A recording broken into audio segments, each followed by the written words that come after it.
آپ کی زندگی میں بے شمار مشکل دن آئے ہیں، لیکن کون سا دن ہے جو آپ کو نہیں بھولتا، بہت مشکل دن؟ حالیہ سالوں میں یہ IMF کا جو ہمارا جو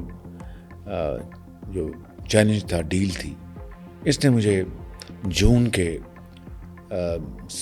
کے سیکنڈ ہاف میں بہت پریشان کی رکھا، کیونکہ 30 جون آخری ڈیٹ تھی، اس کے بعد معاہدہ نہیں ہو سکتا تھا۔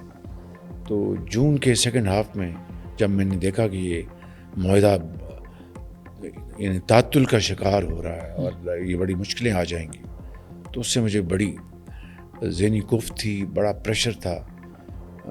لیکن پھر الحمدللہ پیرس میں ہر چیز بدل گئی، اللہ تعالیٰ نے کرم کیا، تو بڑا فضل۔ اگر یہ خدا نہ خواستہ یہ معاہدہ نہ ہوتا تو پاکستان ڈیفالٹ کر جاتا، ہر طرف تباہی ہو جانی تھی۔